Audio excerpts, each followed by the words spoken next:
بھی نہ ہو، وہاں پہ شیخ یحییٰ لڑتے ہوئے جام شہادت نوش کر جائیں اور ہم سے اپنی زبان کا ذائقہ بھی قربان نہ ہو،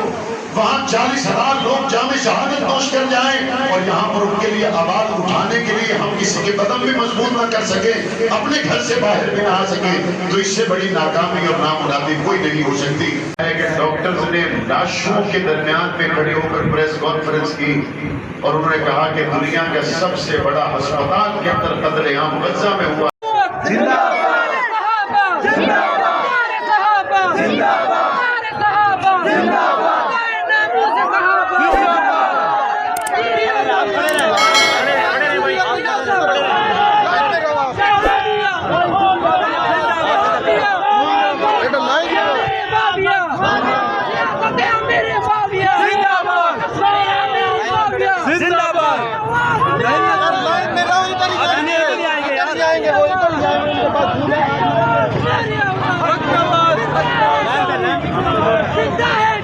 زندہ ہے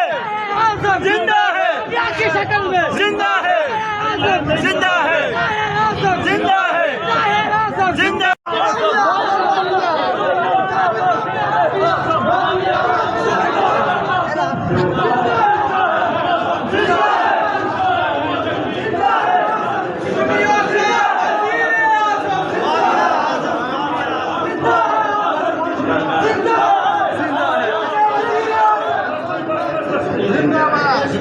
چیلنجز موجود ہیں، ان سے نمٹنے کے لیے گزشتہ ہفتہ پاکستان میں کانفرنس ہوئی، معاشی بہتری ہم سب کی دعا ہے اللہ تعالیٰ میرے ملک کو عطا کرے، لیکن یہ بات ذہن میں رکھنی چاہیے فلسطین میں شہید ہونے والے ایک چھوٹے سے بچے نے آخری سانسوں پر میڈیا کو مخاطب کر کے یہ کہا میں قیامت کے دن اللہ کے نبی کو جا کے شکایت لگاؤں گا کہ 1.5 ارب آپ کی امت میں ہمارا ساتھ کسی نے نہیں دیا۔ میں کہتا ہوں ہمیں کانفرنس کروانی چاہیے، ہمیں معاشی منصوبہ بندی کے لیے جدوجہد کرنی چاہیے، کوشش کرنی چاہیے، لیکن کلمہ کے نام پر بننے والے اس ملک میں ایٹمی حکومت ہونے کے باوجود اگر فلسطین میں شہید ہونے والے کسی بچے نے میرے مصطفیٰ کو جا کے شکایت لگائی، بتاؤ ہمارے منصوبے کیسے کامیاب ہو سکتے ہیں؟ جب حضور علیہ السلام کو اس امت کی شکایت لگ جائے گی، بتائیں بے روزگاری کیسے ختم ہو سکتی ہے؟ بتائیں معاشی چیلنجز سے کیسے نمٹا جا سکتا ہے؟ اس لیے غیرت ایمانی کا تقاضا یہ ہے کہ پاکستان کو اور دنیا کے اسلامی ممالک کو اسرائیل کے خلاف اعلان جہاد کرنا چاہیے کہ آپ اس مطالبے کے ساتھ کھڑے اعلان جہاد کرنا چاہیے۔ اور اسے ابھی پچھلے ہفتہ آپ نے دیکھا جب ایک ملک نے کچھ کھوکھلے میزائل روانہ کیے اسرائیل کی طرف، ابھی میزائل وہاں پہنچے نہیں تھے، امریکہ کی طرف سے یہ بیان آ گیا، انہوں نے کہا فی الفور امریکی افواج اسرائیل کی مدد کے لیے پہنچے۔ میں تو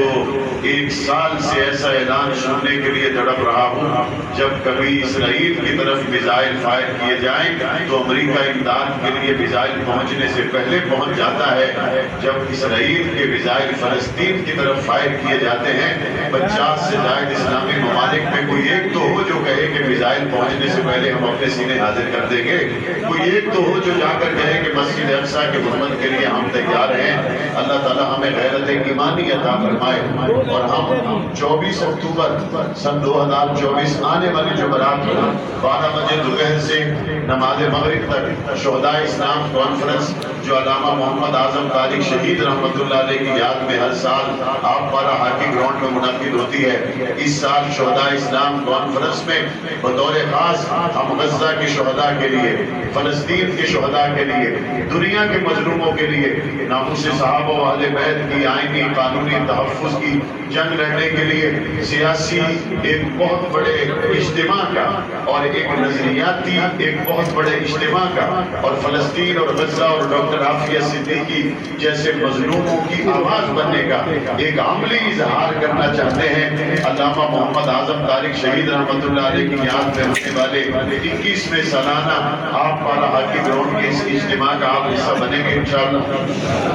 اور آپ اسلام آباد میں رہنے والے لوگ ہیں، آپ اس کانفرنس کے حقیقت میں میزبان ہیں اور میزبان کی یقیناً ذمہ داریوں میں یہ رہتا ہے وہ آنے والے مہمانوں کے رہنے کا، کھانے کا، بیٹھنے کا انتظام کرے۔ میزبان کی یہ ذمہ داری ہے وہ خدمت کے لیے اپنے آپ کو پیش کرے۔ تو جو لوگ کانفرنس کو میزبانی کے طور پر منظور کرنے کرنا چاہتے ہیں، میں سمجھتا ہوں ان کی ذمہ داری ہے وہ اس کانفرنس کے جملہ امور کو پورا کرنے کے لیے اپنی خدمات پیش کریں۔ کوئی اپنی خدمات سمجھتا ہے میں وقت کے ذریعے پیش کر سکتا ہوں تو وہ وقت خرچ کرے، کوئی سمجھتا ہے میں اپنی خدمات نہیں دے سکتا لیکن میں اس میں ویسے تعاون کر سکتا ہوں تو وہ وقت کا نہیں تو ویسے مالی تعاون کر سکتا ہے تو کرے۔ کوئی اپنا نوجوان سمجھتا ہے کہ میں غزہ تک نہیں پہنچ سکا لیکن یہاں غزہ کے لیے اٹھنے والی آواز، میں ڈاکٹر عافیہ صدیقی کی رہائی کے لیے کچھ نہیں کر سکا لیکن عافیہ صدیقی کے لیے اسلام آباد دارالحکومت کو اٹھنے والی آواز،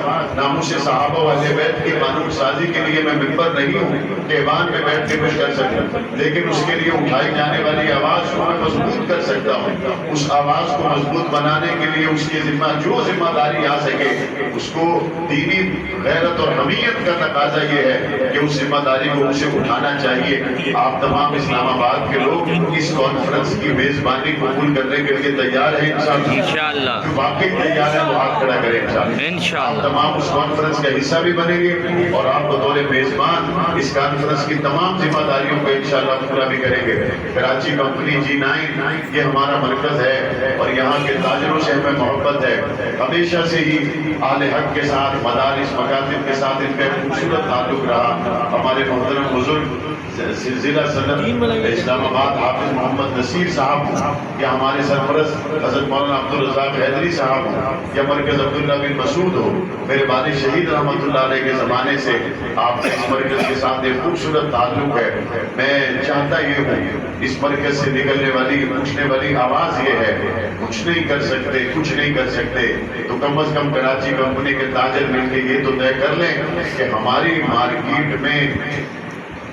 40,000 شہداء کے قاتل اسرائیل کی مصنوعات فروخت نہیں ہو سکتی۔ کم از کم یہ تو طے کر سکتے ہیں۔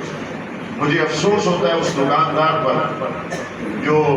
اسرائیلی کمپنیوں کے مشروبات اپنی دکان پر بیچتا ہے اور خبریں بھی دیکھتا ہے کہ ہزاروں بچے ملبے کے نیچے دبے ہوئے ہیں اور وہ ویڈیوز بھی دیکھتا ہے کہ ڈاکٹرز نے لاشوں کے درمیان میں کھڑے ہو کر پریس کانفرنس کی اور انہوں نے کہا کہ دنیا کا سب سے بڑا ہسپتال کے اندر قتل عام غزہ میں ہوا ہے۔ یہ ساری ویڈیوز مناظر دیکھنے کے بعد اگر کراچی کمپنی کا تاجر یہ کہتا ہے اسرائیلی مشروبات بیچنے سے شام کو مجھے 800 روپے بن جاتے ہیں، مجھے 1200-1500 روپے بن جاتے ہیں، حد ہو گئی۔ 40,000 لوگوں کا لہو آپ کو 1500 زیادہ عزیز ہو گیا۔ مسجد اقصیٰ کے حرمت پر آپ نے 250-300 روپے کو زیادہ معقول سمجھا۔ اسلام غیرت کے ساتھ پھیلتا ہے، اسلام مال کے ساتھ نہیں پھیلتا۔ پاک پیغمبر صلی اللہ علیہ وسلم نے جب اللہ کے حضور دعا کی تو حضور نے 2 لوگوں کی سمری بھیجی تھی، ایک حضرت عمر بن خطاب کا سمری کا نام تھا اور دوسرا عمر بن حشام کا نام تھا۔ یا اللہ یہ 2 نام میں آپ کے دربار میں بھیج رہا ہوں، ان میں کوئی ایک عطا فرما۔ علماء نے لکھا ہے کہ عمر بن حشام مال میں زیادہ تھا، عمر بن خطاب غیرت میں زیادہ تھا۔ اللہ تعالیٰ نے حضرت عمر بن خطاب کو کلمہ پڑھ کے پاک پیغمبر کے قدموں میں بٹھایا، مال والے کو نہیں بھیجا۔ اس سے یہ بات ثابت ہو گئی اسلام جب بھی عظمت پائے گا مال سے نہیں پائے گا، غیرت سے پائے گا۔ غیرت ایمانی کا تقاضا ہے۔ اور گھروں کے دسترخوان پر، دکانوں کے دسترخوان پر جب کوئی دوسری بوتل آتی ہے تو کہتے ہیں ذائقہ اس کا تو اس کا ہے، یہ پاکستانی مشروبات کا ذائقہ بہتر نہیں ہے۔ بھائی ہم کسی پاکستانی مشروبات کی مارکیٹنگ نہیں کر رہے، لیکن ہم یہ کہہ رہے ہیں غیرت بھی تو کوئی چیز ہوتی ہے کہ ذائقہ ہی سب کچھ ہوتا ہے۔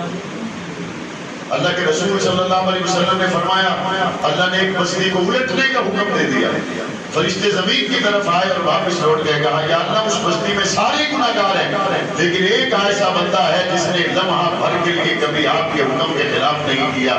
جس کی زبان ہمیشہ آپ کے ذکر سے تر ہے۔ ہم واپس اس لیے آ گئے کہ اس بندے کے ہوتے ہوئے بستی الٹنے، رب کریم نے حکم دیا بستی والوں کو بعد میں الٹنا، پہلے اس اللہ اللہ کرنے والے کو الٹ دو۔ پوچھا یا اللہ یہ تو آپ کی یاد میں ہر وقت مگن ہے، آپ کی یاد سے اس کی زبان تر ہے، سب سے پہلے اس کو کیوں الٹنے؟ تو بات پیغمبر نے کیا فرمایا؟ فرمایا اللہ نے فرشتوں کو یہ جواب دیا پہلے عذاب اس پر اس لیے نازل کرو، اس نے میری عبادت تو کی ہے لیکن کبھی مجھ پر غیرت کھا کے اس کے چہرے کا رنگ لال نہیں ہوا۔ غیرت ایمانی اللہ کو بڑی محبوب ہے۔ اگر کبھی چہرے کا رنگ بھی نہیں بدلتا، اگر امت کے لیے کبھی آنکھ سے آنسو بھی نہیں نکلتا، اگر کبھی امت کی طرف کے لیے گھر سے قدم بھی باہر نہیں نکلتا، غیرت ایمانی کی وجہ سے اگر زبان کا ذائقہ بھی قربان نہیں ہوتا، تو پھر اپنے دل میں ایمان کو تلاش کیجئے۔ صاف مطلب یہ ہے اگر ہم اس طرح چلتے پھرتے زندگی گزار رہے ہیں، نامعلوم دل کے پنجرے سے ایمان کا پرندہ اڑ گیا ہو اور ہمیں خبر بھی نہ ہو۔ اپنے ایمان کی فکر کریں، یہ کوئی معمولی بات نہیں ہے۔ میرے نبی نے فرمایا مسلمان ایک جسم کی مانند ہے، وہاں اسماعیل ہانیہ شہید ہو جائے اور ہمیں اس کی تکلیف بھی نہ ہو، وہاں پہ شیخ یحییٰ لڑتے ہوئے جامِ شہادت نوش کر جائیں اور ہم سے اپنی زبان کا ذائقہ بھی قربان نہ ہو،